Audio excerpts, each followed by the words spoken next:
నమస్కారం, సుఖీభవకు స్వాగతం. ఈరోజు సుఖీభవలో కిడ్నీ జబ్బ కుంగిపోకండి, ఎముక బలానికి హైడ్రోజెల్ ఇంజెక్షన్, వడదెబ్బ తగిలితే వెంటనే ఏం చెయ్యాలి, వాసన సరిగ్గా తెలియటం లేదా, ఇంకా హెల్త్. పరీక్షల్లో కిడ్నీలు దెబ్బతిన్నాయని తెలిసినప్పుడు చాలా మందికి కాళ్ల కింద భూమి కదిలిపోతున్నట్లుగా ఉంటుంది. ఇక జీవితం ముగిసిందని, మృత్యువు కోసం ఎదురు చూడాల్సిందేనని దిగులు పెట్టుకుంటూ ఉంటారు. వారానికి 2-3 సార్లు డయాలసిస్, గుప్పెళ్ల కొద్దీ మందులు మింగాల్సి రావటం, కిడ్నీ దాతల కోసం ఎదురుచూపులు వెరసి ఇవన్నీ బాధితుల్ని తీవ్రమైన కుంగుబాటులోకి నెట్టేస్తూ ఉంటాయి. అయితే కిడ్నీ జబ్బు ఉందని కుంగిపోవటం ఎంతమాత్రం సరికాదు. జబ్బుపై జయకేతనం ఎగరవేయటానికి మానసిక ధైర్యాన్ని ప్రోధి చేసుకోవాల్సిన అవసరం చాలా ఉందని చెబుతారు నిపుణులు. కిడ్నీ జబ్బు బాధితుల్లో కనిపించే కుంగుబాటును అధిగమించే మార్గాల గురించి ఇప్పుడు తెలుసుకుందాం. మన శరీరంలో కిడ్నీల పాత్ర అమోఘం. శరీరంలో ఉండే 2 కిడ్నీలు ప్రతిరోజు దాదాపు 200 లీటర్ల రక్తాన్ని శుద్ధి చేస్తుంటాయి. ఇవి నిరంతరాయంగా పనిచేస్తూనే ఉంటాయి. ఉద్దండ పిండాలైన ఈ కిడ్నీలు పాడైతే మనిషి జీవితంలో సగభాగం అంతమైనట్లేనని చెబుతారు డాక్టర్లు. హై బీపీ, షుగర్, ఇతరత్ర ఇన్ఫెక్షన్ల కారణంగా కిడ్నీలు దెబ్బతినిపోతుంటాయి. ఇలాంటప్పుడు డయాలసిస్ లేదా కిడ్నీ మార్పిడికి వెళ్లాల్సి ఉంటుంది. అయితే 2-3 రోజులకోసారి గంటల తరబడి డయాలసిస్ చేయించుకోవటం శారీరకంగానే కాకుండా మానసికంగా, ఆర్థికంగా కూడా మనిషిని కొంగదీస్తుంది. ఇక కిడ్నీ మార్పిడి అనేది ఖరీదైన వ్యవహారం కావటం, సకాలంలో కిడ్నీ దాతలు దొరక్కపోవటం అనేవి బాధితులకు తీరని మానసిక వేదనను తెచ్చిపెడుతుంటాయి. నిశ్శబ్దంగా ఉన్నటువంటి జబ్బుల్లో ప్రధానమైనటువంటి దీర్ఘకాలిక కిడ్నీ వ్యాధి అనగా క్రానిక్ కిడ్నీ డిజీజ్ అంటూ ఉంటారు. ఇది మందులకు లొంగినట్టుగా కనపడుతూ ఉంటుంది. మందులతో ఒక జీవితాన్ని సాధారణంగా మెయింటైన్ చేసినట్టుగా కనపడుతూ ఉంటుంది. కాకపోతే అంటే తద్వారా కొన్ని కాంప్లికేషన్స్ కూడా కనపడుతూ ఉంటాయి. అడపాదడప రక్తం తగ్గడము, చిన్నగా ఒళ్ళు నొప్పులు అనిపించడము, లేక కీళ్ళ నొప్పులు రావడము, లేకపోతే ఆకలి తగ్గినట్టుగా అనిపించడము, ప్రతి ఇన్ఫెక్షన్ కాస్త 4-5 రోజులు కాకుండా 15-20 రోజుల్లాగా కనిపించడము, తరచూ ఇన్ఫెక్షన్స్కి గురవడము, డిప్రెషన్కి గురవడం, ఇలాంటివన్నీ మనం చూస్తూ ఉంటాం. చాలా ఏళ్ళుగా మందులు తీసుకొచ్చి రావడం అనేది కొన్ని సందర్భాల్లో మనకి చాలా కష్టం. ముఖ్యంగా మంచి వయసులో ఉన్నటువంటి వాళ్ళు 20, 30, 40, 50 ఉన్నటువంటి వాళ్ళకి అదే పనిగా ప్రతిరోజు కూడా ఒక 15-20 టాబ్లెట్లు వేసుకోవాలనుకుంటే చాలా కష్టంగా ఉంటుంది. లేకపోతే భవిష్యత్తు ఏ విధంగా ఉంటుంది, భవిష్యత్తు సులభంగా ఉంటుందా లేదా, నేను డయాలసిస్ ఎప్పుడు చేసుకోవాల్సిన అవసరం ఉంటుంది, డయాలసిస్ చేసుకుంటే నేను మంచిగా బతుకుతానా లేదా, ట్రాన్స్ప్లాంటేషన్ చేసుకుంటే సక్సెస్ అవుతుందా, కిడ్నీ ఎవరు ఇస్తారు, ఎలా ఇస్తారు, అది బాగా పనిచేస్తుందా, పనిచేస్తే ఎన్నేళ్ళు పనిచేస్తుంది, మళ్ళీ తర్వాత ఒకవేళ పోతే మళ్ళీ నా కథ మొదటికి వస్తుంది కదా, ఏ విధంగా అనుకునే అటువంటి అనేక అంశాల మీద వాళ్ళు చర్చోపచర్చలు చేస్తూ వాళ్ళ ఆలోచనలు వాళ్ళు మునిగిపోతూ వాళ్ళు డిప్రెషన్కి గురవుతూ ఉంటారు. ఇది తప్పనిపించదు చాలా సందర్భాల్లో. ఎందుకంటే ఏ మనిషికైనా జీవించి ఉండాలనే హక్కు ఏదైతే ఉంటుంది, దానికి మంచిగా జీవించాలనే హక్కు, ఆరోగ్యంగా ఉండడం అనేది మన ప్రాథమిక హక్కుగా మనం భావిస్తాం. కాబట్టి తప్పనిసరిగా మంచిగా ఉండడం కోసం రకరకాల ప్రయత్నాలు చేయాలి. కొన్ని ప్రయత్నాలు వికటిస్తాయి కూడా. కొన్ని ప్రయత్నాలు నిజానికి శాస్త్రీయ ధర్మాల ప్రకారం కరెక్ట్ అయినవి కాదు. సరైన కాని పద్ధతుల ద్వారా కూడా పాడైపోయే అవకాశం కిడ్నీ జబ్బున్న వాళ్ళకి చాలా ఎక్కువగా ఉంటుంది. సాధారణ స్థితిలో మీ కిడ్నీ జబ్బు, ఈ జబ్బు మీ కనీసం 10-12 ఏళ్ళ దాకా మీరు ఇలాగే ఉంటారు, మీరు భయపడకండి, మీరు మంచిగా మందులు వేసుకుంటూ జాగ్రత్తగా ఉండండి అని చెప్పి పంపించిన వాళ్ళు 6 నెలలకో 3 నెలలకు తిరిగి వెనక్కి మొత్తంగా పూర్తిగా పాడైపోయాక వస్తూ ఉంటారు. ఈ మధ్యకాలంలో వాళ్ళు కిడ్నీ జబ్బులు పోవడం ఎలా పోగొట్టుకోవాలి, దాన్ని ఏ విధంగా మంచి కిడ్నీని పూర్తిగా నార్మల్ చేసుకోవాలి, అసలు కిడ్నీ ఫెయిల్ అవ్వకుండా డయాలసిస్ అవసరం లేకుండా ఎలా చేయాలనే రకరకాల ప్రయత్నాల ద్వారా వాళ్ళు మరింత పాడవుతుంటారు. శాస్త్రీయ ధర్మం ఒకటే ఉంటుంది. శాస్త్రీయ ధర్మం ప్రకారం ఓ పద్ధతిగా మందులు వాడితే కిడ్నీ పాడవడం అన్నది ఏ రోజైనా జరగవచ్చు కాక, ఎందుకంటే కిడ్నీ పాడైపోయిన తర్వాతే మనం దాన్ని గుర్తిస్తాం కాబట్టి. కాకపోతే దాంట్లో తద్వారా వచ్చే కాంప్లికేషన్స్ ఏదైతే ఉంటాయో వాళ్ళు తగ్గించుకోవడం అందుకోసం మంచి మందులు తీసుకొని ఒక మంచి జీవితాన్ని గడిపే ప్రయత్నం చేయాలి. కిడ్నీలు దెబ్బతిన్నాయని తెలిసినప్పుడు చాలామంది మానసికంగా కుంగిపోతుంటారు. ఇక జీవితం ముగిసిపోయిందని భయపడుతూ ఉంటారు. నిజానికి కిడ్నీలు దెబ్బతిన్నాక జబ్బు మొదలటానికి, అవి పూర్తిగా విఫలం కావటానికి చాలా ఏళ్లే పడుతుంది. ఈలోపు డాక్టర్ల సలహా మేరకు మందులు, ఆహార నియమాలు, జీవన శైలిలో తగు జాగ్రత్తలు తీసుకోవటం ద్వారా అందరిలాగా జీవనం సాగించవచ్చు. కిడ్నీ వ్యాధి ఆరంభమైందని నిర్ధారణ అయ్యాక డాక్టర్లు ఏసీఈ ఇన్హిబిటార్, ఏఆర్బి రకం మందులు సిఫార్సు చేస్తారు. ఇవి హై బీపీని, కిడ్నీ జబ్బుని రెంటిని నియంత్రించుకోవటానికి ఉపకరిస్తాయి. కొలెస్ట్రాల్ను అదుపులో ఉంచడానికి స్టాటిన్స్, బరువు తగ్గటానికి మెట్ఫార్మిన్ తరహా మందుల్ని వాడుకోవాల్సి ఉంటుంది. ఇక పొగ, మద్యం నేరుగా కిడ్నీలను దెబ్బతీస్తాయి. వాటికి దూరంగా ఉండాలి. మాంసకృత్తుల్ని తక్కువగా తీసుకోవాలి. ఒమేగా 3 ఫ్యాటీ ఆమ్లాలు, యాంటీ ఆక్సిడెంట్ పోషకాలు, విటమిన్ సి, విటమిన్ ఇ లభించే ఆహారాలను ఎక్కువగా తీసుకోవాలి. ఉప్పును పూర్తిగా మానుకోవటం మంచిది. రోజు కొద్దిపాటి వ్యాయామం, బీపీ, మధుమేహాలను అదుపులో ఉంచుకోవటం, గుండె, మెదడు జబ్బుల వంటి ఇతర వ్యాధుల మీద ఓ కన్నేసి ఉంచాలి. డయాలసిస్ కూడా మనకు డిప్రెషన్కి ఉండాల్సిన అవసరం ఏమీ లేదు. ప్రస్తుత పరిస్థితుల్లో చాలా అద్భుతమైనటువంటి డయాలసిస్ ప్రక్రియలు జరుగుతున్నాయి. బాధ, దుఃఖం సాధారణంగా కష్టంగా ఉంటుంది. ఎందుకంటే సమయపాలన, డబ్బుపరమైనటువంటి ఆలోచనలు ఇవన్నీ కూడా ఉంటాయి. 4 గంటలు ఒక మెషిన్కి అతుక్కొని ఉండడం సాధారణ స్థితిలో ఎందరో ఊహించలేనటువంటిది. మనమందరూ జీవితాన్ని చాలా మామూలుగాను మన ఇష్టం వచ్చినట్టుగాను గడపాలని కోరుకుంటాం. అలాగే ఒక మెషిన్కి అతుక్కుపోయి 4-5 గంటలు పడుకోవాలి, ప్రతిరోజు విడిచి రోజు ఆసుపత్రికి వెళ్ళాలి, అక్కడ కుచ్చుతారు, రక్తాన్ని బయటకు తీస్తారు, క్లీన్ చేస్తారు, మళ్ళీ వెనక్కి పంపిస్తారు. ఇంటికి వచ్చిన తర్వాత ఏదో కడుపులో తిప్పినట్టుగా ఉంటుంది, ఆయాసంగా అనిపిస్తుంది, నీరసంగా ఉంటుంది, ఆకలి వేసినట్టుగా అనిపించదు, బీపీ పెరుగుతుంది, తగ్గుతుంది, మందులు ఎక్కువ వేస్తారు, తక్కువ వేస్తారు, మందులు మార్చుకోవాల్సిన అవసరము, డాక్టర్ని తరచూ సంప్రదించాల్సిన అవసరము.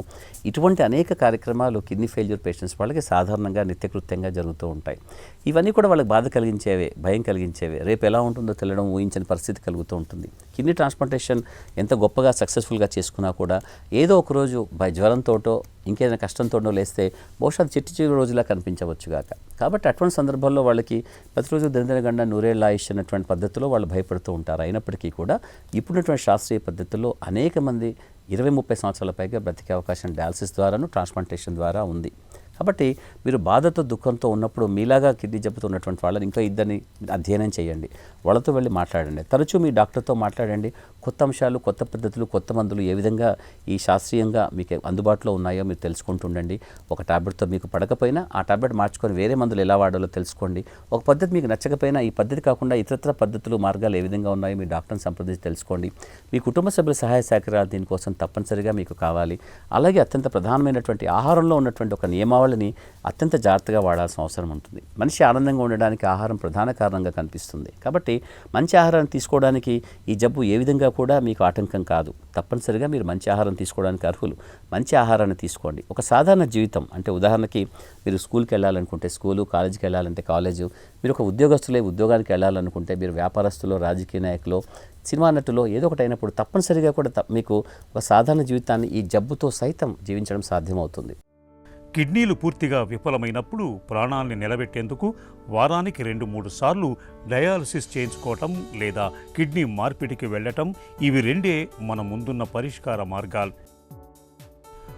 రోజు మార్చి రోజు డయాలసిస్ చేయించుకోవటం, 4-5 గంటల పాటు ఆసుపత్రిలో బెడ్ పైన గడపటం అనేది శారీరకంగా, మానసికంగా కష్టంగా అనిపించవచ్చు, ఆర్థికంగానూ భారంగా ఉండొచ్చు. ఇలాంటి వారికి ప్రభుత్వాలు ఉచిత డయాలసిస్ కేంద్రాలు, పింఛన్లను అందిస్తున్నాయి. కిడ్నీ జబ్బు బాధితులు ఈ అవకాశాన్ని ఉపయోగించుకోవచ్చు. ఇక ప్రతి ఆసుపత్రిలోనూ జీవన్ దాన్ రిజిస్టర్లను నిర్వహిస్తున్నారు. వీటిలో పేరు నమోదు చేసుకోవటం ద్వారా బ్రెయిన్ డెడ్ బాధితుల నుంచి కిడ్నీలను పొందే అవకాశం ఉంటుంది. ప్రభుత్వ ఆసుపత్రుల్లో కిడ్నీ మార్పిడి ఆపరేషన్లు చాలా వరకు ఉచితంగా లేదా తక్కువ ఖర్చులోనే పూర్తి చేస్తున్నారు. ఆర్థిక స్తోమత అనుకూలించినప్పుడు ప్రభుత్వ ఆసుపత్రిలో కిడ్నీ మార్పిడి ఆపరేషన్ చేయించుకోవటం అన్ని విధాలా మేలు. హెల్త్ న్యూస్ మీకోసం. మెనోపాజ్ దశలో మహిళలకు శాపంగా మారే ఆస్టియోపొరోసిస్ జబ్బుకు అడ్డుకట్ట వేసేందుకు ఒక సరికొత్త ఇంజెక్షన్ ఒకటి అందుబాటులోకి వచ్చింది. స్విట్జర్లాండ్కు చెందిన పరిశోధకులు హైడ్రోజెల్ రూపంలో ఇంజెక్షన్ను రూపొందించారు. ఇది ఎముకలకు 5 రెట్ల బలాన్ని అందిస్తుందని వారు పేర్కొంటున్నారు. సాధారణంగా 3 పదుల వయసులోకి వచ్చేసరికి మహిళల్లో చాలా మందిలో ఎముకల బలం తగ్గిపోతూ ఉంటుంది. ఇక మెనోపాజ్ దశకు వచ్చాక ఎముకలు మరింతగా గుల్లబారిపోతూ ఉంటాయి. 50 ఏళ్లు దాటిన మహిళల్లో 40% మంది ఆస్టియోపొరోసిస్ బారిన పడి ఏటా ఒక్కసారైనా ఎముకలు విరిగి ఆసుపత్రి పాలవుతున్నారని గణాంకాలు చెబుతున్నాయి. ఇక ఆస్టియోపొరోసిస్ ముదిరిపోతే ఆ బాధ గురించి చెప్పేదేముంది, మంచానికే పరిమితం కావాల్సి ఉంటుంది. ఇందుకోసం వాడే మందులతోనూ దుష్ఫలితాల తాకిడి ఎక్కువగా ఉంటుంది. ఆడవాళ్లంతా కాకున్నా మగవారిలోనూ ఎముకలు పెలుసుబారిపోవటం అనేది ఉంటోంది. దీనికి పరిష్కారంగా స్విట్జర్లాండ్లోని ల్యాబొరేటరీ ఆఫ్ బయోమెకానికల్ ఆర్థోపెడిక్స్ సంస్థకు చెందిన పరిశోధకులు హైడ్రోజెల్ ఇంజెక్షన్ను రూపొందించారు.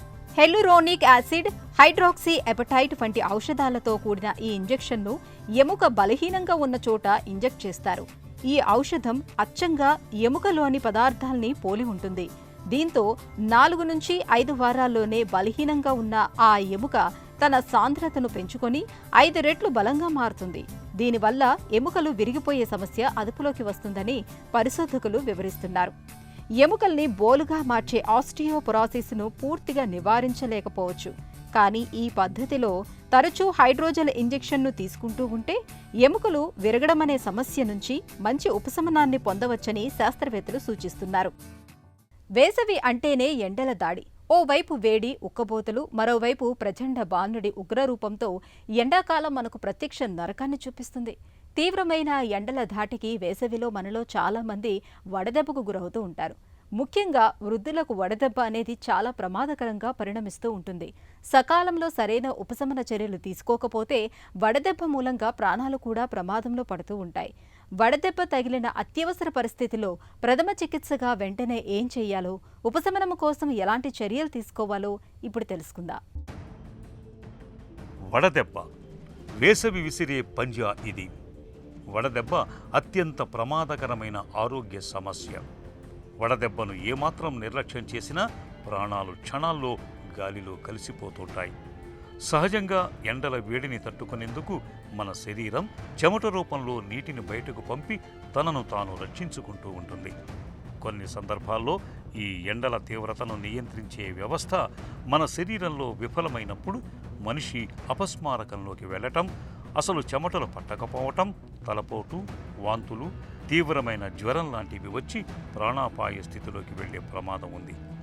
వడదెబ్బ తగిలిన వారిలో శరీర ఉష్ణోగ్రత ఒక్కోసారి 105 డిగ్రీల దాకా వెళుతుంది.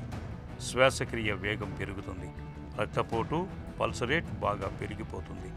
ఒక్కోసారి స్పృహ కూడా కోల్పోతుంటారు.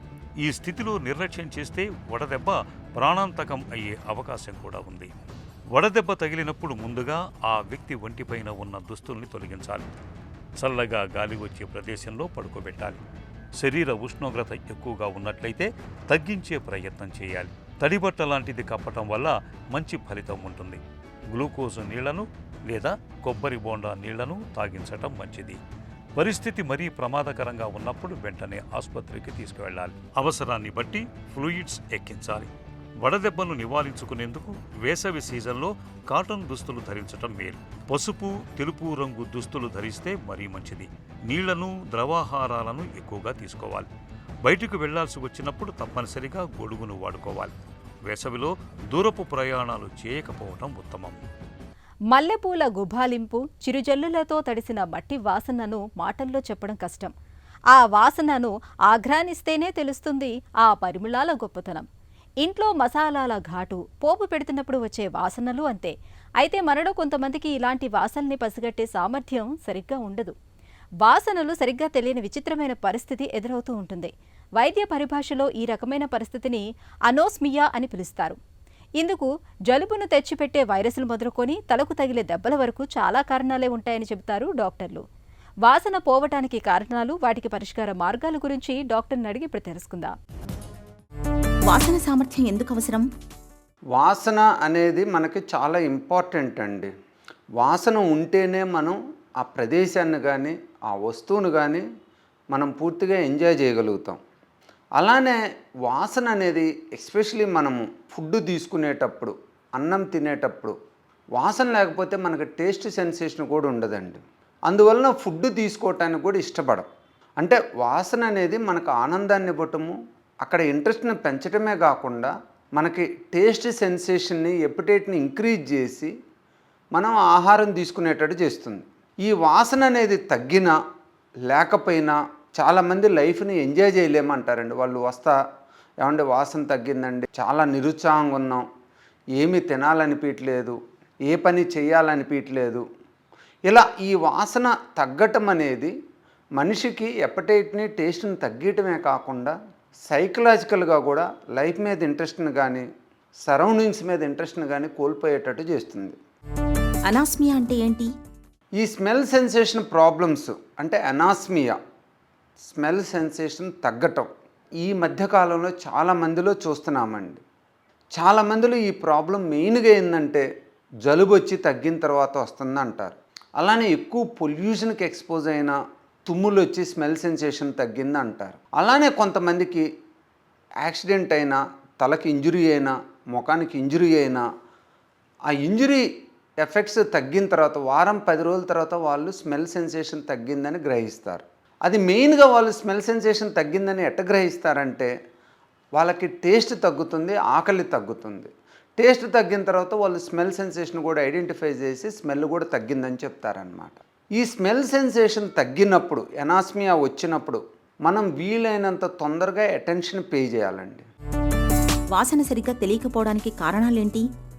ఆ ఎనాస్మియాకి సంబంధించిన సెల్స్ అంటే ఆల్ఫాక్టరీ రీజియన్ ఏరియా అంటాం, ఆల్ఫాక్టరీ సెన్సేషన్ ఏరియా మన ముక్కులో సుపీరియర్ భాగంలో ఉంటుందన్నమాట. ఈ ఆల్ఫాక్టరీ ఏరియా దగ్గర ఉన్న బ్లడ్ వెజల్స్ కానీ, ఆల్ఫాక్టరీ సెల్స్ కానీ, బేసల్ సెల్స్ కానీ, సపోర్టివ్ సెల్స్ కానీ డ్యామేజ్ అయితే మనకి స్మెల్ సెన్సేషన్ తగ్గుతుంది. అదే ఇంజురీ అయిన తలకి ఫోర్సిబుల్ హెడ్ మూమెంట్స్ ఉన్నా కూడా ఒక్కోసారి ఆల్ఫాక్టరీ నర్వ్స్ అనేది స్ట్రెచ్ అయిపోయి తెగిపోయి మనకి ఆ నర్వ్ డ్యామేజ్ నుంచి స్మెల్ సెన్సేషన్ తగ్గుతుందన్నమాట. సో సాధారణంగా మనకేంటంటే హెడ్ ఇంజరీ ఆర్ తలకి దెబ్బ తగలటం, జలుబు చేయటం, వైరల్ ఇన్ఫెక్షన్స్ రావటం, మనం చూసినట్లయితే కోవిడ్ టైంలో కూడా చాలామందికి స్మెల్ సెన్సేషన్ తగ్గి చాలామంది కరోనా వ్యాధితో పాజిటివ్గా వచ్చిన వాళ్ళు ఉన్నారు. అంటే వాళ్ళకి జ్వరం ఉండదు కానీ స్మెల్ సెన్సేషన్ తగ్గిద్ది. ఈ వైరల్ ఇన్ఫెక్షన్ నుంచి కానీ, ఇన్ఫ్లమేషన్ నుంచి కానీ, సమ్ టైమ్స్ నేసల్ పాలిప్స్ నుంచి కానీ, ట్యూమర్స్ నుంచి కానీ మనకి స్మెల్ సెన్సేషన్ తగ్గే అవకాశం ఉంటుంది. కొంతమంది స్పెసిఫిక్గా వస్తారు, ఏమండి మేము ముక్కులో ఎలర్జీ స్ప్రేలు ఇచ్చినా, ఎలర్జీ ట్యాబ్లెట్స్ వాడినా ఎమ్మటే స్మెల్ సెన్సేషన్ వస్తుంది, తర్వాత మళ్ళీ 1-2 రోజుల తర్వాత స్మెల్ సెన్సేషన్ తగ్గుతుందండి. అంటే వీళ్ళకి బేసిక్గా ఏంటంటే బయటున్న పొల్యూటెంట్స్ నుంచి, ఎలర్జెన్స్ నుంచి ఆ ముక్కులో ఉన్న మ్యూకోజా టర్బినేట్ కావచ్చు, ఆల్ఫాక్టరీ ఏరియా కావచ్చు, అక్కడ ఎడీమా వచ్చి స్మెల్ సెన్సేషన్ తగ్గుతుందన్నమాట. వాసన సామర్థ్యం తగ్గడాన్ని ఎప్పుడు పట్టించుకోవాలి? చాలామంది ఏమనుకుంటారంటే జలుబు నుంచి వచ్చింది కదా, జలుబు తగ్గంలోనే స్మెల్ సెన్సేషన్ కూడా ఇంప్రూవ్ అయ్యిద్ది అనుకుంటారు. చాలామందిలో ఇంప్రూవ్ కావచ్చండి, కొంతమందిలో ఇంప్రూవ్ కాకపోవటానికి అవకాశం ఉంటుంది. జలుబు వచ్చి స్మెల్ సెన్సేషన్ తగ్గితే ఇమ్మీడియట్గా డాక్టర్ గారిని సంప్రదించండి. ఎందుకంటే ఆ ఇన్ఫ్లమేషన్ మనం కనుక ఇమ్మీడియట్గా తగ్గిపోయినట్లయితే, ఆ ఇన్ఫ్లమేషన్ తగ్గించుకోకపోయినట్లయితే దానివల్ల cells, olfactory cells, basal cells, blood vessels, olfactory nerves damage అయ్యి తర్వాత ఒక్కోసారి ఆ స్మెల్ సెన్సేషన్ రికవరీ కూడా కాదన్నమాట. ఎందుకంటే మనం ఫస్ట్ ఇచ్చే 5-10 రోజుల ట్రీట్మెంట్ అనేది చాలా ఇంపార్టెంట్ మనకి ఈ స్మెల్ సెన్సేషన్ రికవరీ కావటానికి. వాసన సామర్థ్యం తగ్గినప్పుడు ఎలాంటి పరీక్షలు చేస్తారు? ఎప్పుడైనా స్మెల్ సెన్సేషన్ తగ్గినప్పుడు డాక్టర్ ఫస్ట్ ఎండోస్కోపీ ఎగ్జామినేషన్ ద్వారా ముక్కును పరీక్ష చేసుకుంటారు. బేసిక్గా ముక్కులో ఆల్ఫాక్టరీ ఏరియాకి సంబంధించిన దగ్గర అంటే superior portion of the nasal క్యావిటీలో ఆల్ఫాక్టరీ రీజన్ ఎట్లా ఉంది, అక్కడ ఏమైనా ముక్కు బోన్ వంకర కానీ, టర్బినేట్ హైపర్ట్రోఫీ కానీ, అలానే పాలిప్స్ కానీ ఏమైనా ఉన్నాయేమో చూసుకుంటారు. ఎందుకంటే అబ్స్ట్రక్షన్ ఉన్నా కూడా మనకు అక్కడ స్మెల్ సెన్సేషన్ తగ్గుతుంది. అలానే అవసరమైతే సిటీ స్కాన్ ద్వారా ముక్కులో సైనస్ ప్రాబ్లం ఏమైనా ఉందా, అలానే రేర్ సిచ్యువేషన్లో ట్యూమర్స్ ఏమైనా ఉన్నాయనేది చెక్ చేసుకోవాలి. ఎప్పుడైనా కూడా జలుబు లేకుండా స్మెల్ సెన్సేషన్ తగ్గితే ఖచ్చితంగా ఎంఆర్ఐ చేయించుకోవటం మంచిదండి. ఎందుకంటే ఎంఆర్ఐలో ఆల్ఫాక్టరీ బల్బ్ ఏరియా ఎట్టుందనేది తెలుసుకోవటం important. Olfactory bulb area size తగ్గుతుందంటే మనకి ఆల్ఫాక్షన్ తగ్గుతుందని అర్థం. దానికి మనం ఇమ్మీడియట్గా ట్రీట్మెంట్ తీసుకోకపోతే అవి ఇంకా ష్రింక్ అయిపోయి స్మెల్ సెన్సేషన్ పూర్తిగా తగ్గే అవకాశం ఉంటుంది, పర్మనెంట్గా కూడా తగ్గే అవకాశం ఉంటుంది. వాసన సామర్థ్యం తగ్గిన వారికి చికిత్స ఎలా ఉంటుంది? ట్రీట్మెంట్కి వచ్చినట్లయితే బేసిక్గా ఫస్ట్ ఇమ్మీడియట్గా కోల్డ్ నుంచి వచ్చినట్లయితే కోల్డ్ సంబంధించిన ట్రీట్మెంట్ వాడుకొని కోల్డ్ని తగ్గించుకోవాలి. కోల్డ్ తగ్గిన తర్వాత మనకి స్మెల్ సెన్సేషన్ కనుక రిటర్న్ నార్మల్గా వచ్చినట్లయితే మనం ఇంకేం పట్టించుకోని అవసరం లేదు. ఒకవేళ కోల్డ్ తగ్గినా కూడా మనకు స్మెల్ సెన్సేషన్ రావలేదంటే అక్కడ olfactory nerves, olfactory bulb area effect అయిందని అర్థం. సో మనం ఎంఆర్ఐ ద్వారా ఆల్ఫాక్టరీ బల్బ్ సైజ్ ఎంత ఉందో తెలుసుకొని అక్కడ ఆల్ఫాక్టరీ రీజియన్లో మనం ఆ olfactory cells, basal cells, blood vessels recovery కావడానికి ప్లేట్లెట్ రిచ్ ప్లాస్మా ఇంజెక్షన్ ఇచ్చుకుంటా, దానితో పాటు nasal spray, anti inflammatory steroid spray ఇచ్చుకుంటా, యాంటీ హిస్టమినిక్స్ ఇచ్చినట్లయితే యూజువల్గా ఎక్కువ మందిలో ఈ స్మెల్ సెన్సేషన్ రికవరీ అయ్యింది. ఎందుకంటే ఈ మధ్యలో కొంతమందిలో ఈవెన్ 5-10 సంవత్సరాలు స్మెల్ సెన్సేషన్ తగ్గిన వాళ్ళలో కూడా ప్లేట్లెట్ రిచ్ ప్లాస్మా ఇంజెక్షన్ ఇచ్చిన తర్వాత కొంతమందిలో పార్షియల్గా కానీ మెజారిటీ ఆఫ్ స్మెల్ సెన్సేషన్ కానీ రికవరీ కావటం చూసాం. పిఆర్పి థెరపీ అంటే ఏంటి? దీంతో వాసన సామర్థ్యం తిరిగి వస్తుందా? ఈ ప్లేట్లెట్ రిచ్ ప్లాస్మా థెరపీ అనేది కొత్తగా మొదలుపెట్టాము. గత 2 సంవత్సరాల నుంచి ఇస్తున్నాము. దీంట్లో పేషెంట్ బ్లడ్ నుంచే ప్లేట్లెట్ రిచ్ ప్లాస్మాని తయారు చేసి దాన్ని ముక్కులో ఆల్ఫాక్టరీ ఏరియా దగ్గర ఇంజెక్షన్ ఇస్తాం అనమాట. దీనివల్ల ఎలాంటి సైడ్ ఎఫెక్ట్స్ లేవు. దీనివల్ల ఏ మాత్రం అవకాశం ఉన్నా కూడా మనకు ఆ స్మెల్ సెన్సేషన్ రికవరీ అయ్యే అవకాశం ఉంటుందన్నమాట. కొంతమందిలో డీవియేటెడ్ నేసల్ సెప్టమ్ ద్వారా, నేసల్ పాలిప్స్ ద్వారా, ఎలర్జీ ద్వారా స్మెల్ సెన్సేషన్ తగ్గే అవకాశం ఉంటుంది. వీళ్ళల్లో కూడా మనం వీలైనంత తొందరగా వాళ్ళకి అబ్స్ట్రక్టివ్ పెథాలజీ తీసేసినట్లయితే సెప్టోప్లాస్టీ ద్వారా కానీ, టర్బినోప్లాస్టీ ద్వారా కానీ, ఫెస్ సర్జరీ ద్వారా ఆ పాలిప్స్ని తీసేసినట్లయితే స్మెల్ సెన్సేషన్ వచ్చే అవకాశం ఉంటుంది. ఒకవేళ ఆ తర్వాత కూడా రానట్లయితే మనం కనుక ప్లేట్లెట్ రిచ్ ప్లాస్మా ఇంజెక్షన్స్ ఇచ్చినట్లయితే ఎక్కువ మందిలో స్మెల్ సెన్సేషన్ రికవరీ అవుతుంది అన్నమాట. వాసన తెలియకపోవటం అనేది చాలా సందర్భాల్లో తాత్కాలికంగానే ఉంటుంది. అయితే కొంతమందిలో వారాలు గడుస్తున్నా వాసన తెలియని పరిస్థితి ఉంటుంది. ఇలాంటప్పుడు ఆలస్యం చేయకుండా వైద్య సాయం తీసుకోవాలి. మందులు, స్ప్రేలు, అవసరమైతే సర్జరీ చేయటం ద్వారా డాక్టర్లు తిరిగి వాసన సామర్థ్యాన్ని తీసుకొస్తారు. ఈరోజు కార్యక్రమాన్ని ముగించే ముందు ఒక చిన్న చిట్కా మీకోసం. అన్నం వార్చగా వచ్చిన గంజిని ఒక రోజంతా కుండలో పోసి ఉంచండి. తరువాతి రోజు ఆ గంజిలోకి కాస్త మజ్జిగ, తగినంత ఉప్పును కలుపుకొని తాగండి. తరువాణిగా పిలిచే ఈ గంజి వేసవిలో మన పాలిట అమృతంలా పనిచేస్తుంది.